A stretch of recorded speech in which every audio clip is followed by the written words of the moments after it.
Bonjour à tous, bonjour à toutes. Bienvenue sur The Focus, donc la radio web dédiée à l'univers de la femme, de la mère, de la pro. Bienvenue dans cette émission du dimanche avec un léger retard, mais nous sommes là avec Joël, donc je suis Perle. Une émission aujourd'hui dédiée à une thématique particulière qui j'espère va vous inspirer, va susciter beaucoup de réactions auprès des auditrices et de gens qui nous écoutent. En tout cas, aujourd'hui, nous sommes heureuses d'accueillir une invitée spéciale. Donc, la thématique aujourd'hui, ce sera donc les mamans solo. Et donc, nous accueillons Joël et moi, Lila, avec plaisir. Donc, bonjour Lila. Un petit mot pour te présenter, s'il te plaît. Oui, bonjour à tous et à toutes. Moi, c'est Lila Ndong, j'ai 38 ans. Je suis négociatrice immobilière et je suis maman de 5 enfants. Bonjour Lila. Oui, bonjour. Pareil, très heureuse de toutes vous retrouver. Merci Lila de partager ce moment avec nous, ce moment de live avec nous. Et puis, on va parler un petit peu de maman solo, de ton parcours, de tes astuces pour gérer tout ça au quotidien. Bien sûr, oui. Comment tu arrives à allier, tu es quand même maman de 5 enfants, donc tu gères quand même une grande famille. Et comment tu arrives à allier ton travail de négociatrice immobilier et la gestion de toute ta petite famille. Déjà, tu as quoi? Des filles, des garçons? Raconte-nous. Alors, j'ai 4 garçons et une fille. 4 garçons. Oui, 4 garçons et une fille. Mon premier garçon a 22 ans aujourd'hui. Je l'ai eu très jeune, j'avais 16 ans. Ah ben, joyeux anniversaire. Joyeux anniversaire à lui. Ok. Donc, 4 garçons, ça doit remuer quand même à la maison. Et donc, tu nous dis que ton premier enfant, tu l'as eu à 16 ans. Oui. Et est-ce que tu peux nous expliquer comment, du coup, puisque tu as été une maman quand même adolescente, oui. Comment, du coup, tu as articulé ta vie autour de cet enfant? Comment tu as su peut-être construire une carrière? Comment tu as... Explique-nous un peu, voilà, rapidement, entre cet enfant que tu as eu à 16 ans et puis maintenant, comment tu as réussi un peu à évoluer? Alors, c'est très compliqué à résumer parce que l'histoire avec mon fils aîné est très douloureuse et très compliquée à établir. Je l'ai eu tellement jeune que ce que je peux dire, c'est que de l'âge de 16 ans à mes 37 ans, j'ai été une maman dévouée à faire en sorte que mes enfants puissent s'en sortir. Et je n'ai pas pu travailler pendant toutes ces années parce que je n'étais pas prête à travailler. Je me consacrais à mes enfants. Et puis est venu le moment où je me suis dit en tant que femme que je ne voulais plus être la femme d'un homme et uniquement la mère de mes enfants. Je voulais devenir aussi une femme pour moi, une femme qui travaille pour moi. Et j'ai décidé que malgré mes 5 enfants, qu'il était temps aussi que je pense à moi et que je sois un petit peu égoïste, on va dire. Donc, c'est comme ça que m'est venue l'idée d'entamer une carrière pour devenir négociatrice immobilière. Donc, du coup, je ne sais pas trop comment vous expliquer comment l'histoire avec mon fils aîné, ensuite comment est arrivé les 4 derniers, c'est compliqué. Mais sachez une chose, si j'ai voulu avoir 5 enfants, c'est parce que je voulais avoir ma fille, la dernière. Voilà. Et donc, dès que tu l'as eu, t'as fermé la boutique, t'as dit terminé. Exactement. Quand j'ai eu ma 5e grossesse, je n'étais pas sûre que ça allait être une fille, mais je me suis dit, je tente le coup et si c'est vraiment la fille que j'attendais, une mini-mois, j'avais dit, ok, c'est bon, j'arrive au coup et le compte est bon. Voilà. J'entends que tu as décidé à 37 ans. Pourquoi à 37 ans il s'est passé quelque chose? Tu as eu un déclic Oui, pourquoi 37 ans? Parce que Hermione, la dernière, elle avait déjà un âge où j'estimais que ça y est, je peux enfin... elle n'était pas si grande, mais je me suis dit, ça y est, il est temps maintenant que je puisse me lancer. Et je trouvais qu'Hermione était en âge de suivre ses frères qui étaient plus grands, qui pouvaient prendre le relais si je ne suis plus à la maison. Donc, je me suis dit, effectivement, je me suis aussi reposée sur les grands pour gérer aussi la petite. Et je trouvais qu'ils étaient maintenant en capacité de prendre le relais sur certaines tâches et j'ai trouvé que c'était le bon moment pour moi.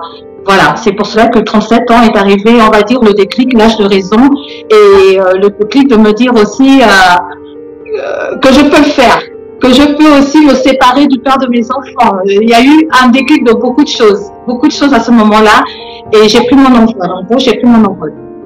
Wow. En tout cas, ce que j'entends, moi, c'est beaucoup de courage et oui, mais vraiment, parce qu'il faut oser, comme ça, prendre des décisions qui peuvent être difficiles pour beaucoup de mamans, beaucoup de femmes, et puis se relancer dans une carrière, et puis laisser les enfants parce qu'on estime qu'ils sont assez grands pour se débrouiller, et c'est vrai que c'est très louable. Et justement, est-ce qu'il y a des choses qui t'ont permis de gérer un peu plus le quotidien avec les enfants, parce que 5 enfants, c'est quand même sportif, j'imagine.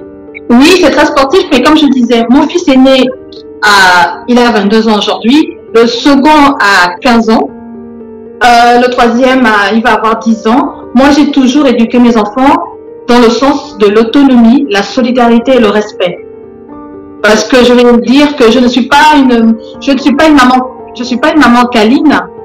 Je ne suis pas une maman poule dans le sens du terme mais je suis une maman qui prône beaucoup l'autonomie, la solidarité entre nous, parce que mes enfants devaient comprendre désormais que, étant maintenant toute seule, on forme une équipe. Donc pour moi, j'estime que l'autonomie est très importante dans l'éducation que j'ai voulu favoriser à mes enfants, et je trouve aujourd'hui que j'ai réussi à leur inculquer la solidarité entre eux. Donc chacun de mes enfants, ils connaissent leurs tâches, ils savent ce qu'ils ont à faire. Même Hermione, la dernière, elle a sa tâche à faire et elle le sait et elle assume ça très bien. Donc voilà. Ça marche tout droit. Alors moi j'en ai 3. Enfin, moi, me dire comment tu fais, parce que j'ai fait un planning, j'essaie de faire en sorte que ne serait-ce pas mettre la table, mettre le couvert, c'était toute une histoire. Enfin, je trouve ça compliqué, voilà. Mais beaucoup de gens me disaient, Lila, tu as 5 enfants. Beaucoup de femmes, d'amis, me parlaient toujours comme s'ils me victimisaient en me disant, oh ma pauvre, tu as 5 enfants, comment tu fais, comment ça se passe, tes enfants sont si calmes, sont si polis. Enfin, j'ai souvent été félicitée à l'école et tout, oui, mais moi je n'avais pas l'impression comment je peux dire, j'avais pas l'impression de galérer avec eux, en fait. J'avais pas cette impression-là, parce que dès le départ, j'ai mis les bases. Et par exemple, je vois mon fils aîné, ça le tient lui aussi à cœur d'être un grand frère très représentatif et qui veille énormément sur ses frères. Donc, chacun connaît sa tâche. Et je n'ai jamais imposé, mais j'ai toujours montré le chemin. Voilà, j'ai toujours montré le chemin. Hermione sait que tout le linge sale de la maison, c'est elle qui doit le prendre et l'amener dans la bassine de linge sale à côté de la machine à laver. Elle le sait et elle le fait. Et elle le fait avec beaucoup de fierté. Voilà. Il y a Harry Harry a 8 ans. Il sait que lui, c'est tout ce qui concerne les petites ordures ménagères de la maison. Il sait qu'il doit les prendre et les mettre toujours dans la poubelle. Harold sait que lui, son job, c'est la table. Il faut toujours que la table, quand on a fini de manger, que la table soit débarrassée. Voilà. Et par exemple, celui de 15 ans sait que quand je ne suis pas là, il doit jeter un coup d'œil sur ses frères quand je ne suis pas là. Donc, chacun a sa tâche et ça se passe bien. Ça se passe bien. C'est magnifique. Tu sais que j'écoute ça, je suis en train de voir des paroles. J'ai envie d'écrire un petit guide, des petites notes. C'est génial, mais c'est vrai que ça a l'air très militaire et je pense que bon, en tant que maman solo, moi je suis une maman solo et j'en ai qu'une. Et il est vrai que tu es obligé quelque part, ça te force à responsabiliser tes enfants assez tôt. Donc je comprends tout à fait ce que tu expliques, Lila. Et il faut dire que Lila, elle est tellement militaire que son fils aîné, il est militaire. Il est devenu militaire de carrière. Quand mon ancien conjoint qui est gendarme, et pour vous dire quand même que mon ancien conjoint étant gendarme, mais à la maison, lui, il démissionnait dès qu'il rentrait du boulot. Il n'était plus gendarme du tout, c'était olé olé. Et il avait toujours tendance à se reposer énormément sur moi pour que les choses soient, voilà, que les choses soient vraiment faites. Et j'ai pas pu le relais, mais c'était de toute façon une nécessité d'avoir pas forcément une organisation, mais moi je dis une solidarité entre les enfants. Voilà, solidarité et autonomie. Parce que moi franchement, je ne peux pas, comment tu peux dire, je ne souhaite pas que mes enfants se reposent énormément sur moi. Je ne le souhaite pas. Donc, j'ai toujours fait en sorte qu'ils comprennent que leur vie aussi les appartient à eux et que je ne serai pas toujours là dans leur vie. Et par exemple, je suis fière aujourd'hui que mon fils, quand il est arrivé à l'armée, les trucs qu'il fallait faire, le ménage, balayer, respecter les ordres, se réveiller à 6 heures, lui, il avait déjà ça en lui. Il savait déjà faire la cuisine, tout ça, mais c'est parce que lui et moi, on a commencé ça très tôt. Il avait déjà cette habitude de le faire, donc il n'a pas été dépaysé de le faire.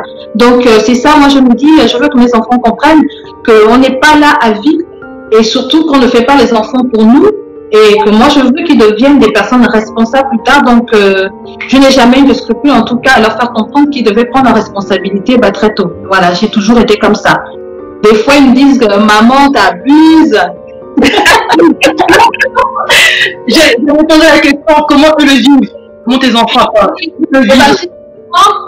Comme en même temps je suis une maman cool, sympa, je suis une maman très juste. Je ne suis pas une maman autoritaire, mais je suis une maman très juste. Et je suis une maman sympa, cool. C'est-à-dire, on fait tout, par exemple, dans la bonne humeur, dans la musique. Quand on se lève, il y a la musique. Je ne suis pas militaire. Non, je suis pas comme ça. Je suis une maman comme ça.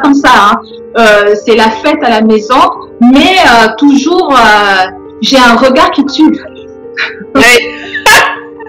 Le regard qui tue. Il y a un regard qui tue. En fait, ils savent très bien que s'ils ne le font pas, mon regard va parler une fois et ils comprennent bien que là, maman n'est pas contente. Donc, je ne me répète pas, je ne veux pas me répéter, je ne supporte pas de me répéter. Mais je pense que quand je suis une maman cool, sympa, ils n'ont pas envie de me décevoir. Et ça se passe dans la confiance. Voilà. Ça se passe vraiment dans la confiance. Et mes enfants, je les trouve, ils sont pas là pour le dire, mais je trouve mes enfants, c'est vrai, quand on les voit, ils ont l'air mûrs pour leur âge, ils ont l'air mûrs, mais ils n'ont pas perdu l'insouciance de l'enfance. Parce que si vous voyez mon jardin, comment ils me l'ont abîmé, parce que ils ont leur liberté de jouer comme ils veulent, mais quand c'est l'heure de faire les choses, quand j'appelle pour faire les choses, ils savent aussi qu'il est temps de faire les choses parce que je crois que c'est un truc de confiance. Je parle beaucoup avec eux. Je leur cache rien, on discute, on échange, j'explique les choses et chacun à son âge explique les choses. Par exemple, mon fils qui a 22 ans, il sait très bien qu'on peut parler de tout. On peut parler de tout. Je suis disponible pour discuter, pour communiquer. Et je communique énormément avec mes enfants. C'est pour cela, je pense qu'ils arrivent à comprendre un peu plus de ce qui se passe. Et quand je suis fatiguée, quand je suis triste, quand ça ne va pas, je leur dis aussi que vous voyez bien que maman est seule. Vous voyez bien que maman n'a que vous. Et que si maman, quand elle rentre à la maison, elle doit encore courir partout, et on va pas y arriver, et notre équipe ne va pas fonctionner. Donc, je parle comme ça avec eux, voilà. Et en même qu'à 5 ans, je me mets souvent à sa hauteur pour lui dire que maman est très fière de toi parce que tu es une grande fille, tu es une belle jeune fille, et maman, elle est fière quand tu t'occupes bien du linge. Voilà, je discute comme ça avec elle. Et je vois en elle la fierté. Elle est très fière et très responsable de ça, elle est très contente. Donc, c'est comme ça que j'amène toujours le dialogue et la responsabilité de chacun. C'est comme ça. Et du coup, quelle place a le papa maintenant que tu es séparé et que tu es avec les enfants? Quelle place a le papa dans toute ton organisation? Comment ça se passe du coup? Alors, déjà, en couple, le papa il n'avait pas beaucoup de place parce que son métier de gendarme faisait qu'il était énormément absent. Je me suis toujours considérée comme une maman solo, seule, parce que je ne pouvais pas compter sur lui pour rien du tout. Ses heures faisaient qu'il pouvait partir le matin et revenir 2 jours après. Donc, en gros, il n'a jamais eu vraiment un rôle impactant dans mon organisation, dans mon éducation. Mais j'ai toujours référé au père pour certaines grandes décisions, mais les grandes lignes ont toujours été moi. Et quand il y a eu la séparation, en gros, je pense que jusqu'aujourd'hui, c'est toujours la même chose. En gros, le papa, il suit le mouvement avec moi. Il suit le mouvement. Voilà, il suit le mouvement. Et de toute façon, il n'a pas le choix. On se demande quel gendarme finalement là.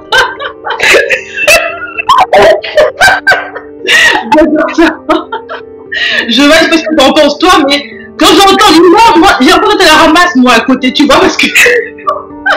Mais en fait, il y a quand même, c'est très bizarre. C'est un mélange je trouve, de modernité, parce que la communication avec les enfants, le côté un peu fun de la chose, c'est assez moderne, c'est assez de notre époque. Et il y a quand même quelque chose, moi, qui me fait penser un peu à nos mamans, quoi. C'est quelque chose de très autoritaire, ou juste le regard, tu vois, le regard qui tue. Ça, oui, c'est quand même quelque chose, en tout cas, moi, ma maman, elle avait, et j'ai gardé ce truc-là, le regard qui tue, ou avec un regard très rapidement, tu vois.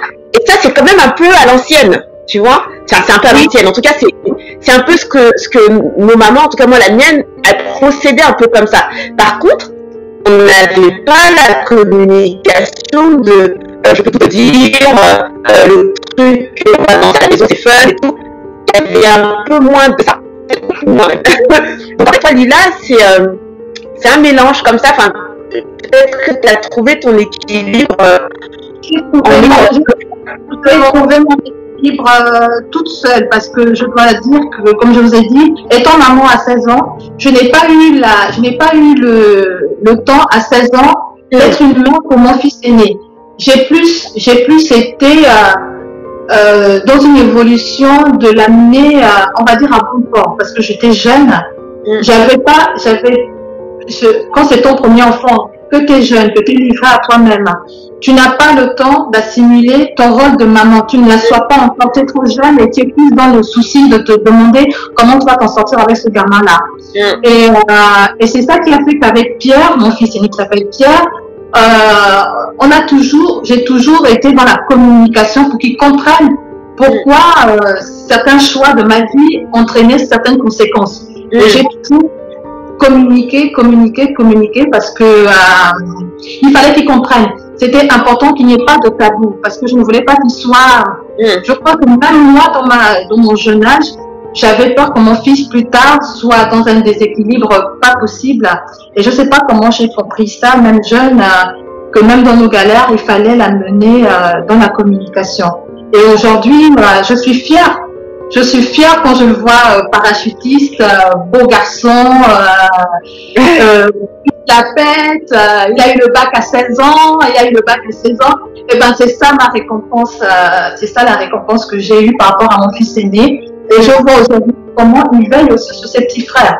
Et ça vraiment, je me dis oui, je suis contente. Je suis très contente. Voilà, donc c'est un peu ça. Et puis je me dis, n'ayant pas eu mes parents, ayant été livrée à moi-même, j'ai eu besoin de communiquer. J'ai eu besoin d'avoir une épaule où je pouvais aller parler. Et je n'avais personne. Et je me suis dit, je ne laisserai jamais mes enfants sans communiquer avec moi. Non. Donc j'ai pris ça, j'ai pris un peu de ce qui est bien chez nous en Afrique, moi c'est le Gabon, et j'ai pris ce qu'il y a de bien en Europe, enfin voilà. Je pense que j'ai combiné tout ça parce que je suis des deux. Je suis née en France et j'ai vécu au Gabon, j'ai tout mixé et ça fait, je trouve, ce mix sympa là où en même temps mes enfants savent que maman elle va faire la cuisine, elle va tout poser sur la table et ils savent très bien qu'il ne faut pas qu'ils m'embêtent parce que tout est sur la table et bah qu'ils se débrouillent à manger tout ce que j'ai mis sur la table. Voilà, c'est comme ça. Je suis comme ça, voilà. Et des fois, je me dis, quand il est l'heure maintenant de faire les leçons, il est l'heure de faire les leçons. Mais je suis une maman comme ci, comme ça. Il n'y a pas de limite. Enfin, je n'ai pas une ligne de conduite à me dire, il faut qu'on soit à table à midi, il faut qu'on soit à table à 19h pétante. Non, je ne suis pas comme ça. Je ne suis pas comme ça. Non. Je fais ce qu'il y a, je fais le nécessaire. Je mets à table. Et puis après, des fois, je me dis, j'ai envie d'être égoïste, j'ai envie d'aller faire mes cheveux, j'ai envie d'aller me maquiller, j'ai envie de suivre ma série télé, j'ai envie d'être au téléphone avec mes copines, et je n'ai pas forcément envie que Hermione ou Harry viennent toutes les 10 minutes. Maman. Ah non, je ne supporte pas ça, Je triche à l'avance, je mets tout à table, je fais les crêpes, je fais tout, et je fous tout à table, et chacun se débrouille. Voilà. Je connais ça, l'interruption de téléphone toutes les 2 minutes. Quand par hasard, quand le téléphone, c'est à ce moment-là qu'ils sont en train de nous dire. Mais toujours à ce moment-là qu'ils sont tous autour de moi. Maman, toutes les 10 minutes à venir se plaindre. Et moi, j'en ai quand même j'en ai 4 parce que le grand n'est plus là. Mais même mon fils qui a 15 ans, vous vous rendez compte, il a 15 ans. Mais quand je suis au téléphone, comme par hasard, même lui, il vient. Il vient aussi. Il se compare aux autres. Mais oui, mais tu réponds aux autres et pas à moi. Je dis, mais franchement, Kemet, tu as 15 ans. Tu n'as pas besoin de moi au moment où je suis au téléphone. Et c'est systématiquement comme ça. Et bien, si je ne mets pas de limite, mais moi, j'ai plus de vie. Et j'ai envie, moi, d'avoir ma petite vie. Même sous mon toit, même à la maison, j'ai envie d'avoir mes petits moments à moi. Donc, je fais le nécessaire pour que mes enfants comprennent que maman aussi a droit à ces petits moments de coupure. Donc, je me dis, tout est là, le goûter est prêt, ils ont le nécessaire, ils ont le jardin, ils ont tout. Pourquoi venir encore m'embêter toutes les 2 minutes, quoi? Mais non. Voilà. Donc, je suis un peu comme ça. J'assume d'être un peu anti-cliente. c'est très bien. Et c'est très bien parce que je crois que la maternité, tu vois, tu parlais un peu de nos mamans. Il y a quelques temps, je me dis à la mienne, je dis, mais en fait, ils nous avaient menti. Il n'a pas tout dit, plutôt, pas tout dit.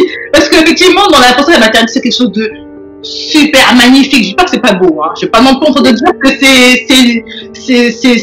C'est difficile, hein. Il faut être honnête. C'est pas toujours facile. Et des fois, on n'ose pas toujours être justement égoïste. Un petit peu, tu vois, un peu à soi en disant, maintenant, c'est mon moment à moi, c'est mes besoins, voilà, j'ai besoin d'autre chose, j'ai besoin de penser à moi, d'être un peu plus femme que mère, tu vois. Enfin, petite histoire, moi j'ai fait une dépression de postpartum quand j'ai ma deuxième, et ça m'a fait un peu comme un déclic.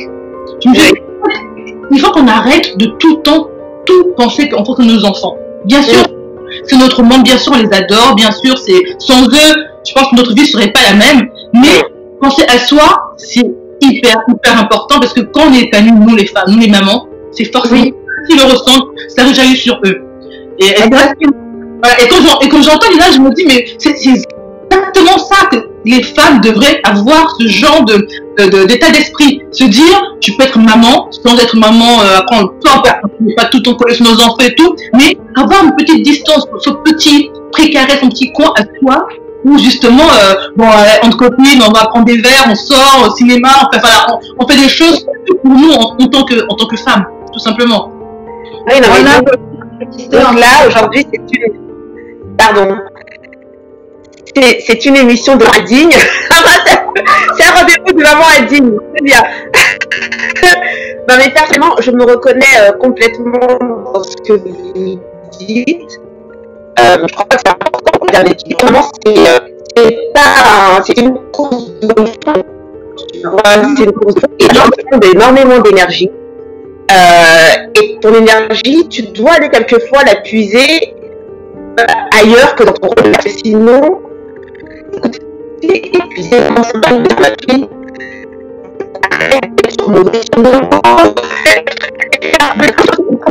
dans toutes les pièces. C'est incroyable.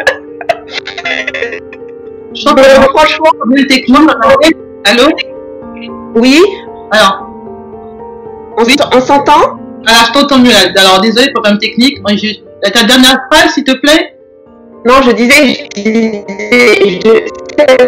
souvent ça m'arrive de dire à la fille d'être sur mon dos, Elle me dit, mais je suis pas à l'intérieur. Je dis, mais va t'asseoir, pourquoi tu me suis comme ça? Donc, effectivement, on a besoin d'un moment comme ça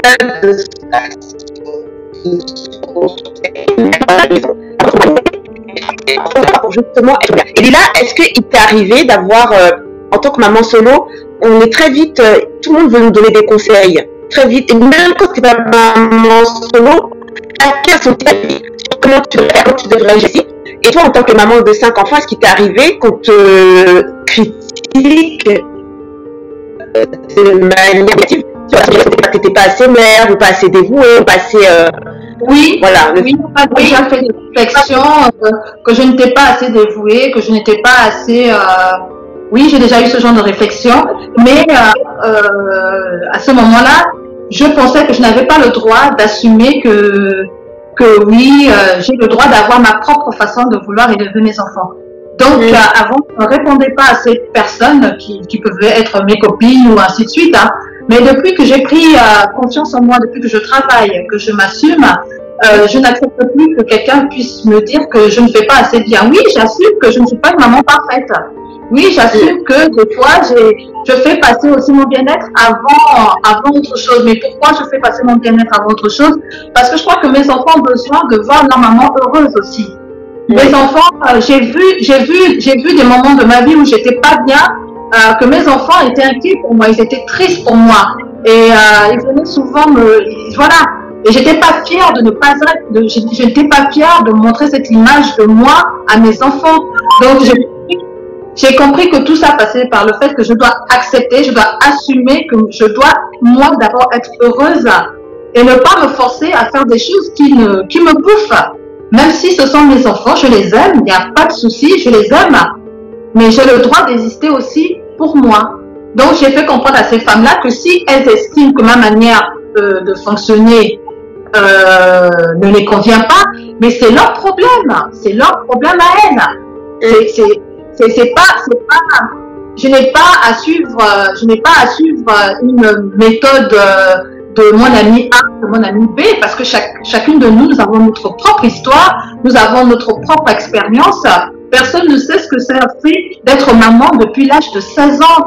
De ne pas avoir eu de répit depuis l'âge de 16 ans et de toujours avoir eu la tête haute pour dire quoi qu'il arrive, je dois aller jusqu'au bout pour mes enfants. Personne ne sait ce que ça fait. Donc je me suis dit il y a 1 an que désormais, si je prends du temps maintenant pour moi, pour être belle, pour faire du sport, pour faire des rencontres, pour me balader, eh ben, je ne laisserai personne continuer de me dire que moi je peux pas faire ça, moi je peux pas vivre si je ne sais pas. Non, moi j'ai dit c'est terminé tout ça. Non. Donc désormais, si quelqu'un me fait une réflexion, je leur dis j'assume d'être une mère indigne pour vous. Mais moi je sais au fond de mon cœur que je donne ce qu'il faut à mes enfants. Voilà, c'est tout. Je sais, Mathilde. C'est tout. Je crois sentir un peu comme son enfant le poids des traditions, je pense, aussi Oui. un peu africaine. Hein, on doit le dire, hein, une maman qui s'assume, qui a confiance en elle, qui sort, comme tu dis, elle se fait belle, pense à elle. Souvent, elle est cataloguée, elle, qu'est-ce qu'elle veut. Ou alors, on sous-entend qu'elle cherche un homme, qu'elle n'a pas une vertu comme bien sous tout rapport, tout comme il faut. Et c'est très bien de s'en éloigner et d'assumer d'assumer ce qu'on est, clairement. Et oui, juste revenir un petit peu sur l'aspect professionnel, parce que ça m'intéresse énormément. Parce que tu as dit que tu as eu un déclic, que tu as décidé que désormais tu devais penser à toi, et puis comme ta fille est assez grande pour le faire, est-ce que c'était pas un peu la confiance en toi? Est-ce qu'à un moment donné tu t'es dit est-ce que je vais y arriver? Est-ce que c'est dans quoi je m'embarque là? Qu'est-ce que je fais encore? Pourquoi je m'impose tout ça? Ou pour toi c'était très clair de départ te dire il faut absolument que je travaille et que peu importe, on vient jusqu'au bout? En fait, j'étais arrivée au bout de ma relation avec le père de mes enfants qui n'arrêtait pas de me dénigrer, qui n'arrêtait pas de me faire croire que je n'étais pas capable de travailler, qui me faisait croire que sans lui, je n'allais arriver à rien du tout. Et je pense que pendant 15 ans, il m'avait convaincu que je n'allais arriver à rien dans ma vie et que sans lui, je n'allais pas y arriver.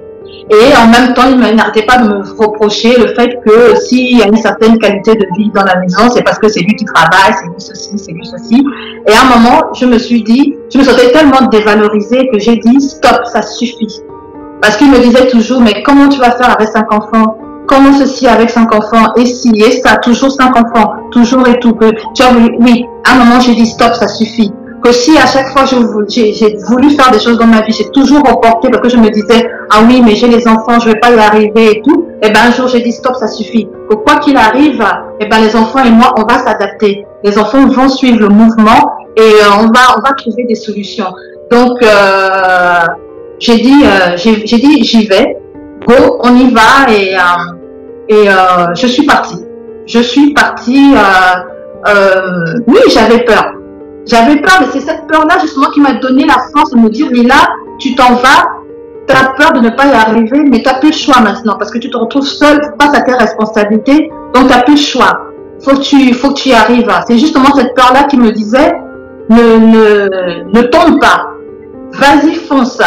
Et j'ai mis tout le monde à contribution dans le sens où j'avais décidé de faire un boulot où je suis maître de mes horaires.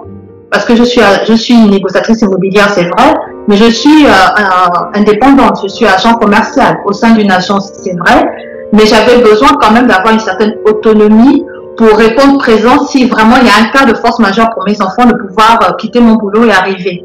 Mais si c'est pas nécessaire, mon fils de 15 ans, tout est calculé en fonction du bus.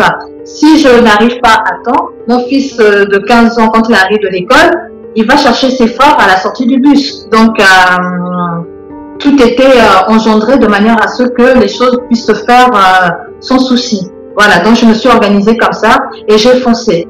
Et le père de mes enfants a été surpris de voir qu'un an plus tard, l'organisation fonctionne et que je n'ai plus besoin, et que je n'ai finalement jamais eu besoin de lui comme il a voulu me le faire croire.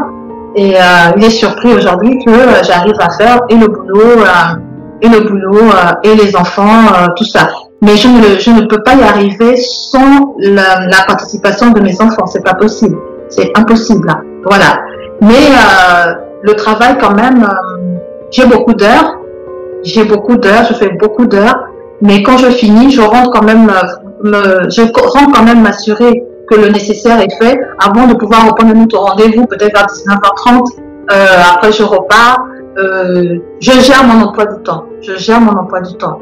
Voilà. Et je voulais être indépendante pour être présente en cas de problème. En fait, c'est ça. Alors, je vais lire un peu quelques réactions qu'on a suite au témoignage de Lila. Lila, tu déchaînes les foules.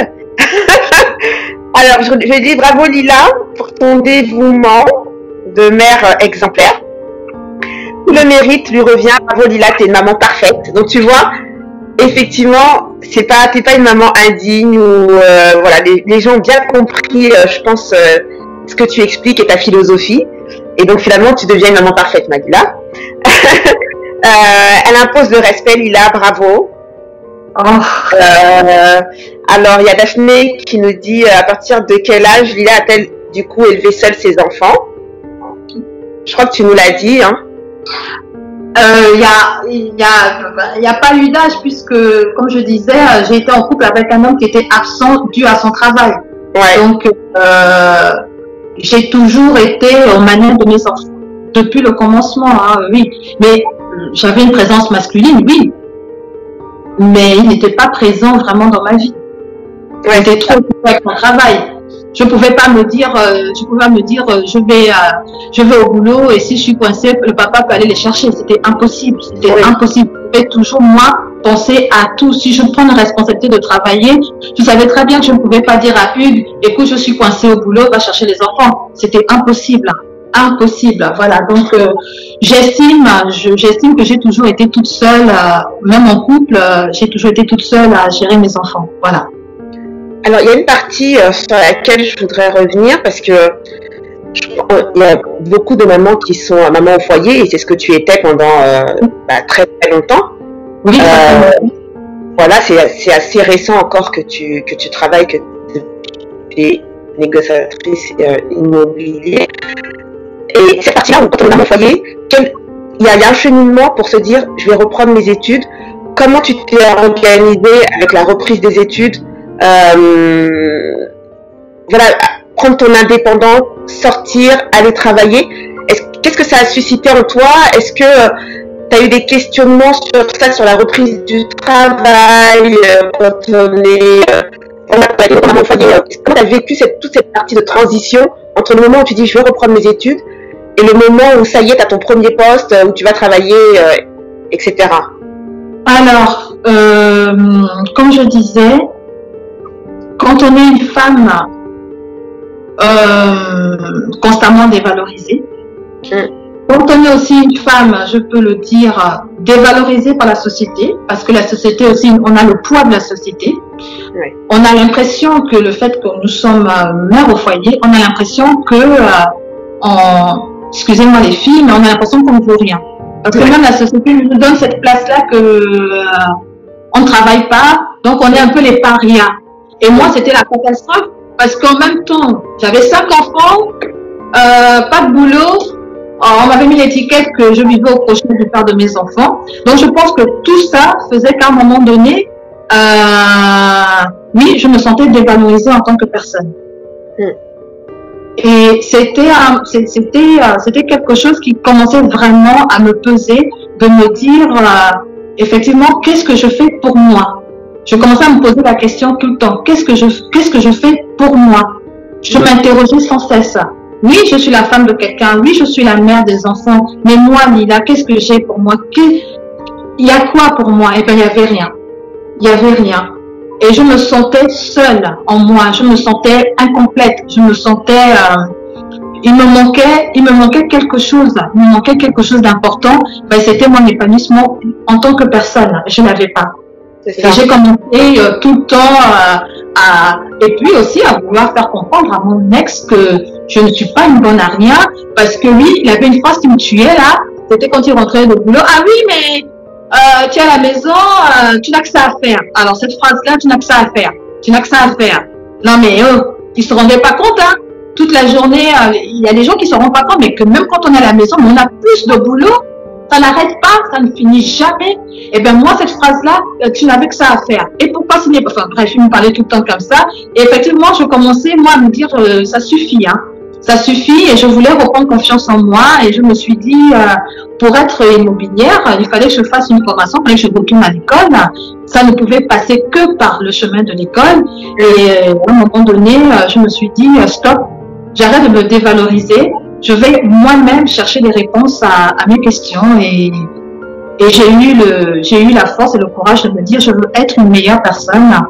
Je veux plus dépendre de mon mari. Ça, c'était important. Je me suis dit je ne veux plus dépendre de lui. Je ne veux plus dépendre de personne. Et je veux donner maintenant à moi-même la capacité à mes enfants d'avoir des trucs qui venaient maintenant de maman. Et ça m'a donné la force de me dire stop. J'arrête, je fonce et je retourne à l'école. Et je suis repartie à l'école comme ça. Malgré le fait que mon conjoint à ce moment-là, mon mari à ce moment-là, n'arrêtait pas de me décourager. Hein. Il n'arrêtait pas de me décourager, mais je me suis dit, tant pis, j'y vais. Et je suis repartie à la fac de Nantes comme ça. Malgré tout les injures, tout ça là, je suis repartie à l'école. Et je me suis battue, voilà. J'avais quelque chose à me prouver. C'était mon indépendance.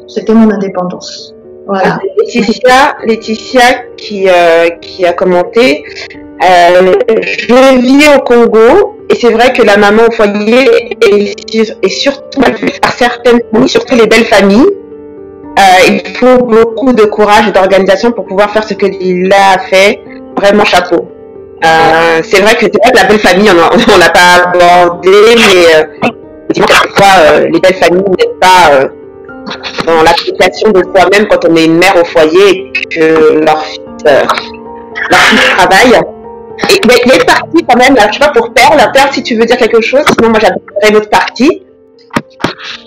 Non, tu peux y aller, Joël. Ouais, non, il y a une partie un peu plus légère dont on a envie quand même de parler et de savoir ce que tu imagines. Oui. Peut-être à moyen terme ou à plus long terme. Du coup, maintenant tu as ta petite organisation, tu sais exactement comment mener ta famille, où tu vas. Est-ce que tu réimagines maintenant réintroduire un homme dans tout ça ou pas du tout encore, voilà, parce que ça fait... Là, je savais. Oh là, mon Dieu. C'est important quand même. Mais que dire face à ça? Je sais pas quoi dire. Parce que il y a des situations qui fait que ça nous tombe dessus, on ne se rend pas compte et pouf, on est dedans. Et j'ai rencontré un homme qui m'a fait perdre la tête. Wow. La chance que j'avais avec cet homme-là, c'est qu'on est séparés par 700 kilomètres. Et je trouvais que c'était bien comme ça, cette distance, parce que ça permettait justement que chacun puisse respecter sa vie privée. La vie privée, c'est uniquement, ce que j'entends par vie privée, c'est sa vie de famille, avec ses propres enfants. Comme ça, on ne piétine pas la vie privée de l'un ou l'autre concernant uniquement l'éducation des enfants. Parce que la famille recomposée, ça demande, c'est encore une autre épreuve que moi, je ne suis pas prête à vivre aujourd'hui. J'ai vraiment besoin de ma liberté, de mon indépendance et de retrouver, en tout cas pour l'amour en question, de retrouver l'amour en question pour passer de bons moments et pas pour se prendre la tête sur comment tu fais ci, pourquoi mon enfant t'aime pas ou pourquoi voilà, il n'y a pas de ça. Donc moi, ce qui me plaisait dans cette relation à distance, c'est le fait que chacun puisse élever ses enfants sans qu'on ait à empiéter sur le territoire de l'un ou de l'autre. Moi, c'est voilà. Et je me disais, le jour où on sera prêt et que les enfants auront peut-être grandi, si ça marche toujours, si c'est le cas, oui, peut-être plus tard. Mais dans un moment, enfin dans un futur proche, non. Non. C'est pas à l'ordre du jour. Non, c'est pas à l'ordre du jour. Je suis bien comme ça. C'est pas que il y a pas un regard sur, il y a pas un regard. Si, il y a quand même un regard, mais c'est pas un regard comme si on vivait sous le même toit, quoi. Non. Donc moi, je préfère une relation à distance où, pour l'instant, mon cocon familial, c'est mes enfants et moi et mon travail. Voilà. Et il faut d'abord que je réussisse désormais en tant que mère, en tant que femme et en tant que femme professionnelle. J'ai des projets et pas question de mettre un homme là-dedans qui va venir encore me retarder la vie, c'est hors de question. J'adore cette expression. Il va venir me retarder la vie. Non, mais les filles, je sais pas, je veux pas dire pour nous les femmes, mais il y a des hommes là, ils savent pas ce qu'ils veulent. Aujourd'hui c'est oui, demain c'est non, on n'avance plus. Et toi encore tu repars dans des considérations machin et tu retournes dans des trucs où tu rêves à nouveau. Et pendant que tu rêves là, il t'a amené loin, mais en attendant, tu remarques encore 2 ans plus tard que tu n'as toujours pas démarré parce qu'il t'a encore fait croire des trucs. Donc ce genre de truc là c'est terminé, je veux plus. Non. Messieurs, donc, ne venez pas retarder notre vie, s'il vous plaît. Merci. Et ne venez plus braquer nos cœurs si vous savez que vous n'êtes pas assumé. Donc non, restez loin. Vraiment, il faut qu'on retienne ça. Je crois que si on doit retenir 2 phrases dans ce live, ne venez pas retarder nos vies et ne venez plus braquer nos cœurs.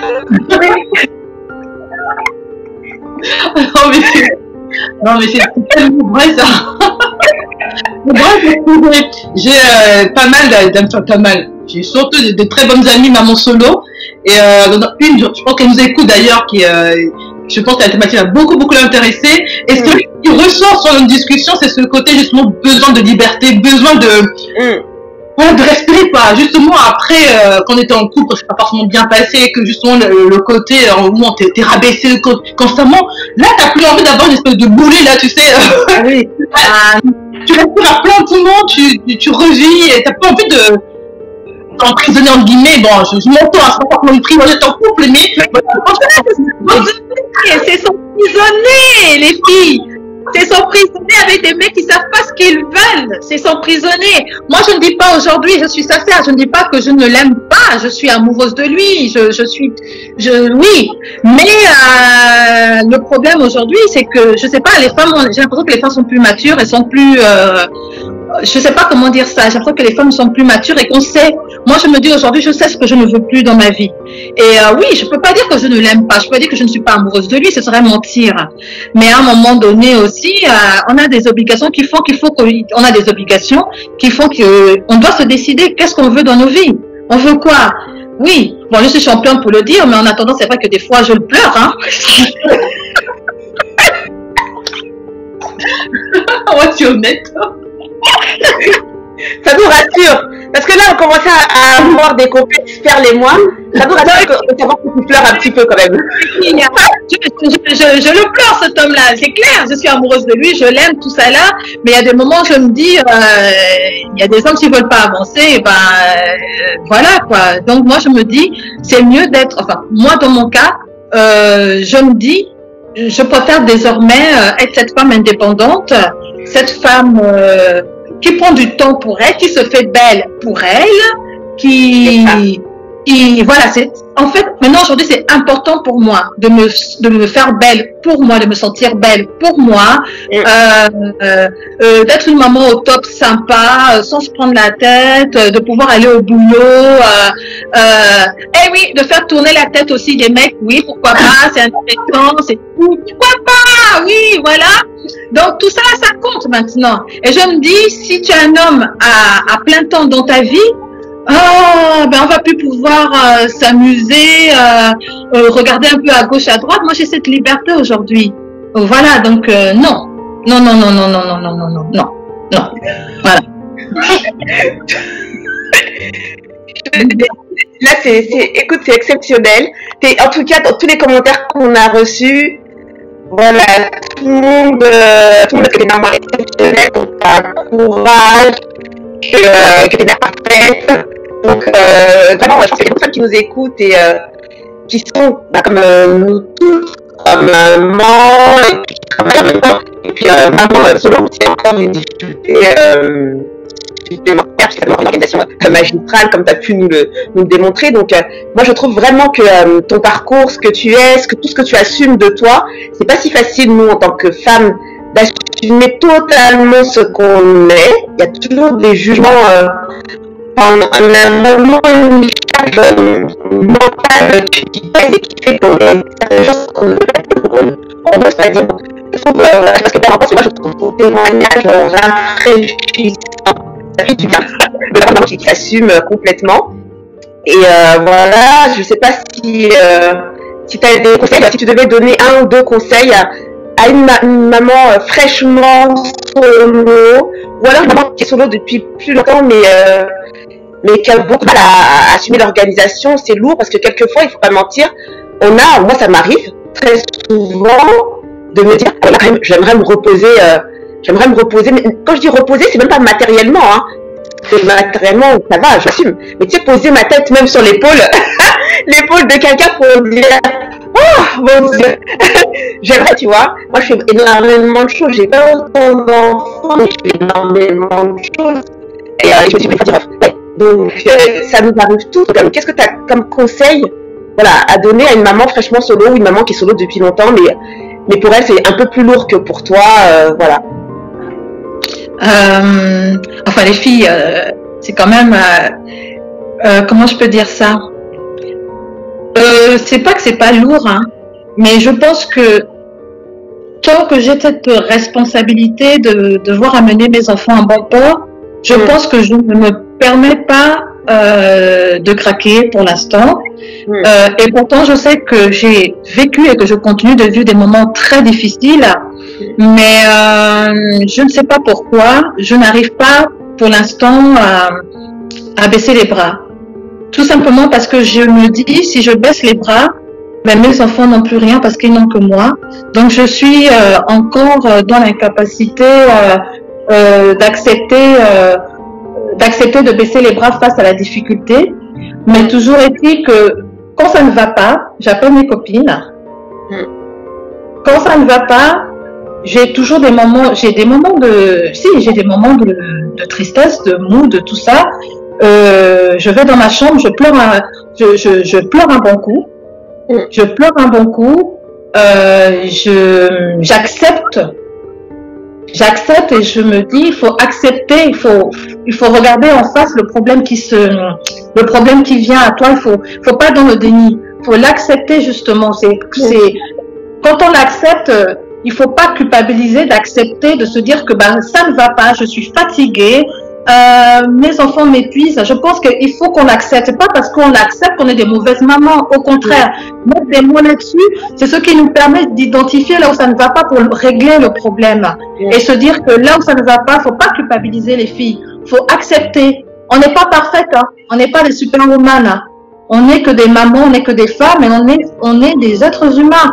On peut pas être parfaite matin, midi et soir, c'est pas possible. Il faut l'accepter et il faut identifier cela et se dire, ok, là c'est là où ça me fait mal. Qu'est-ce que je dois faire justement? Et moi, c'est ce qui se passe. Quand ça ne va pas, j'accepte de me dire, cette situation-là me pèse. Les enfants m'ont fatiguée aujourd'hui. Les enfants me fatiguent. Moi, je l'accepte. Je me dis pas, je n'ai pas honte de me le dire que là, oh là, là, mes enfants, j'en peux plus. Voilà. Et moi, je dis, quand ça ne va plus, je n'ai pas fait mes enfants toutes seules. Ils ont un papa qui doit prendre ses responsabilités, qui doit aussi comprendre que les enfants les a fait à deux. Donc, mon coco, tu dois prendre ta part. Hein. Il est hors de question que moi, je souffre. Et toi, tu es tranquille en train de dormir en ne sachant pas ce que ça veut dire. Se lever tous les matins, les préparer, aller les amener à l'école, moi aussi aller au boulot. Pendant que toi, tu sais pas ce que ça veut dire. Non. Donc, on a aussi cette possibilité de se dire, on a aussi le papa qui doit prendre part de sa responsabilité en tant que papa. Ça, moi, en tout cas, moi, je le fais comme ça. Quand ça ne va pas, moi, j'appelle le père. Hein. J'appelle le père et je gueule un bon coup. J'en ai rien à faire qu'il soit content ou pas. Même s'il me dit, mais tu débarques, pourquoi tu m'appelles le matin énergie, je m'en fous. Tu es le père de mes enfants, je suis fatiguée, tu dois écouter ce que j'ai à dire. Et là, je le pompe aussi, et ça me fait du bien de pomper. Mais... Et après, donc, chacun doit identifier ses bobos et savoir comment accéder à la quête du bonheur. Il faut trouver comment accéder à la quête du bonheur en étant maman. Et moi, je dis, il ne faut pas culpabiliser d'avoir des moments de relâchement. Moi, il y a des fois, j'ai pas envie de faire à manger. Hein. Vous imaginez, là toujours trouver ce qu'il faut cuisiner, là, à midi, le soir. On va trouver des recettes midi et soir. Comment? Tous les jours. Mais non, on peut pas, c'est pas possible. Moi, il y a des fois, je me dis, oh là là, cette semaine-là, je suis une maman parfaite. Je vais repasser, je vais ceci, je vais être parfaite et tout. Oh, tu parles, je le fais bien pendant une semaine. Mais après, j'admets que non, là, ça m'a saoulée, je suis fatiguée.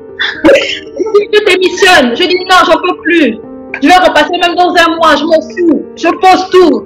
J'accepte de dire, je relâche. Je dis, je laisse la pression. Comment on appelle ce terme-là? Je dis... lâcher prise. Lâcher prise, les filles. C'est ça, lâcher prise, les filles. Faut accepter le lâcher prise. Ah non, hey. On peut pas trouver des solutions tout le temps. On peut pas, les filles. On peut pas. Donc, moi, je me dis, il faut accepter le lâcher prise. C'est le conseil que je donnerai à tout le monde. Le lâcher prise est important. Voilà. Faut pas culpabiliser. Faut pas se formater à dire je dois absolument être comme ça, nani, nana. Je vais dire des trucs. Hein. À l'école, il y a des mamans, elles en peuvent plus. Elles ont la poussette, le bébé, elles ont la poussette, le gamin qui est sur la trottinette, le petit à pied, et elles courent. Oh, attention à gauche, attention à droite. Elle devient complètement cinglée. Je me dis, mais pourquoi tu t'imposes de venir avec l'autre qui a tu as la poussette, tu as la trottinette, tu as le vélo, tu peux pas les gérer les trois, c'est pas possible. Donc moi je me dis, moi j'assume, je suis pas cette maman-là, je ne peux pas. Donc je me dis, il faut accepter qu'on ne peut pas tout faire. On peut pas. Et moi c'est ça que je me dis aujourd'hui, lâcher prise, ne pas culpabiliser et accepter qu'on n'est pas des mamans parfaites. Enfin, qu'on ne peut pas être des mamans parfaites à 100%, c'est pas possible. Donc les filles, lâchez prise et pensez à vous. Voilà, c'est ça. C'est vrai. Et j'ai une dernière question. Je vais rebondir sur le coup de fil au papa. Effectivement, moi, je donnerais le même conseil parce que dernièrement, j'ai expérimenté cela. Il y avait le confinement, etc. On fait l'école à la maison, tout ça. Ça commençait à taper sur mes nerfs. Donc, très souvent, ce qu'on fait, moi, je sais qu'autour de moi, j'ai des connaissances qui vont respecter exactement le calendrier. C'est le calendrier établi entre, par exemple, quand tu as le papa qui doit venir chercher les enfants un week-end sur deux, etc. Moi, j'accepte de squeezer ce calendrier-là et de l'appeler pour dire, non, là, écoute, ça suffit. Là, je ne peux plus. Tu vas venir chercher ta fille. Tu vas un peu débrouiller parce que là, je suis fatiguée. Je peux plus. Et je pense que, alors après, il faut des relations qui soient effectivement, il y a des relations d'ex-conjoints qui ne sont pas propices à ce type d'appel. Et voilà. Mais maintenant, bon, pour celles en tout cas qui ont des relations plutôt apaisées avec leur ex-conjoint, leur ex-mari, etc., ne pas hésiter à squeezer quelquefois le calendrier officiel entre guillemets des gardes, et quelquefois de faire appel au papa en plein milieu alors que c'est pas son tour de garde, alors que effectivement peut-être qu'il devait prendre l'enfant dans 2 semaines ou dans une semaine, et dire là écoute, il faut, même si tu vas un après-midi sortir avec lui ou avec faire un tour, aller faire ce que tu veux, mais là j'ai besoin de respirer, viens faire ton rôle de papa, pardon, s'il te plaît.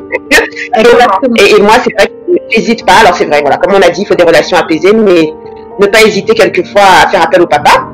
Oui. Et une question d'un monsieur qui nous écoute, c'est Mike, et qui demande pourquoi certaines femmes attendent d'être dans la détresse pour enfin réaliser qu'il faut qu'elles soient indépendantes et voir plus loin dans leur avenir. Très bonne question, Mike, mais que dire? Je pense que c'est tant qu'on ne touche pas le fond, je pense qu'on ne réalise pas que ça ne va pas. C'est tout. On est dans un monde où on se compare là-dedans, on ne réalise pas. C'est quand on touche le fond que effectivement, je pense que si tout va bien, on a l'impression qu'on n'a pas besoin d'autre chose que ce qui nous entoure autour. C'est tout. Le cerveau ne peut pas aller chercher ce qui ne va pas puisqu'on a l'impression que tout va bien. Pourquoi se compliquer la vie? Pourquoi chercher des réponses alors qu'on a l'impression que le monde qu'on a construit est parfait? On ne peut pas. Donc, on commence à se poser des questions. Effectivement, c'est toujours à ce moment-là que les choses les plus douloureuses qui ne nous tuent pas nous rendent encore plus fortes. C'est tout. C'est question de... C'est tout simplement ça. Moi, en tout cas, moi, c'est ça. Quand j'avais l'impression que j'avais trouvé l'homme de ma vie, tout ça là, mais j'étais tellement convaincue que qu'est-ce que je veux encore aller me chercher à me dire je veux faire plus, je veux faire mieux. Non, je pensais que j'avais trouvé le rôle de ma vie, c'est tout. Et finalement, je remercie toutes les épreuves qui sont arrivées au cours de ma relation avec le père de mes enfants pour que je devienne la femme que je suis aujourd'hui. Je pense que sans ces épreuves-là, je n'aurais jamais été la femme d'aujourd'hui. Même pour rebondir par exemple sur le papa, bon, ça n'a rien à voir, mais je ne pensais pas que j'allais pouvoir aujourd'hui appeler le père de mes enfants alors que son tour de garde c'est en juillet. Mais je ne pensais pas que j'allais l'appeler pour dire c'est le week-end, il fait beau, tu peux venir à la maison, récupérer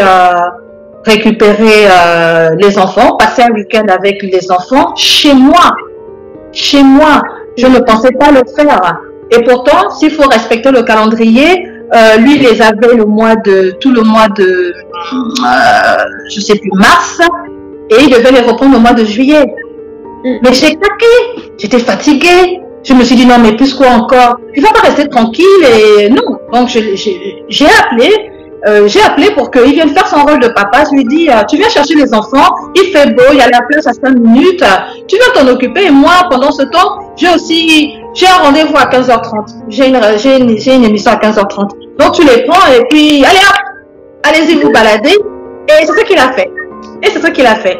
Voilà, donc moi je me dis, c'est comme ça. En tout cas, quand on peut, il faut essayer d'alléger les situations et de les rendre plus belles, c'est tout. Ouais. On arrive en fin d'émission. Perle, il y a d'autres questions ou pas, Joël, sur non, pas des questions, mais des remarques d'un homme qui est Anthony, qui nous dit bonjour, au risque de me faire fusiller par d'autres hommes, je trouve qu'au final, à vous entendre, que vous soyez en couple ou seul, vous les femmes, les mères, vous faites énormément de choses pour vos enfants et on ne vous le dit pas assez, donc merci.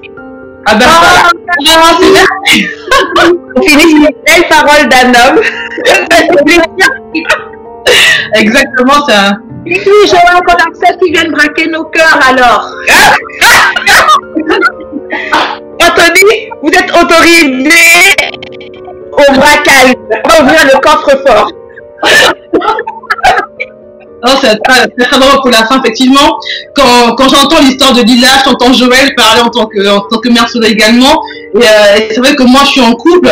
Et c'est vrai qu'on a beau dire, les femmes, la charge mentale, on porte énormément pour nous. Et on a tout à apprendre chacune de l'autre. D'ailleurs, Lila, toi, je garde ton numéro là. Donc, on s'appelle après, là, tu me donnes toutes tes infos. ça m'intéresse parce que je pense qu'au quotidien, ça va vraiment m'aider moi personnellement déjà et je pense que ça pourra aussi aider beaucoup de personnes, quitte à faire autre chose après par rapport au focus. Mais j'ai envie juste de dire que c'est exactement pour ça qu'on a fait le focus. C'est vraiment d'avoir des femmes comme toi, des femmes qui nous écoutent, des femmes qu'on aura dans les prochaines émissions. Voilà, ressentir cette force, cette liberté, cette fragilité, mais en même temps, ta conscience de ta valeur. Et j'adore ça. J'adore ça. Solo, pas solo, mais vraiment, voilà, bravo à toi également. Et merci pour ce très bon moment que tu as passé avec toi. J'espère que c'était pareil pour nos auditrices et auditeurs, pour le coup. J'espère vraiment, j'espère qu'elles ont aimé le partage. Je vous remercie à vous, les filles, de m'avoir donné cette chance-là de venir participer à votre émission. Je suis très touchée d'avoir été choisie pour venir. C'est un honneur. Merci que je puisse partager ma petite histoire, mon expérience. Vraiment, je suis très touchée et je suis ravie d'avoir pu partager un bout de ma vie et de mon histoire avec vous. Merci à vous, les filles. Et de toute façon, Lila est pleine de projets, donc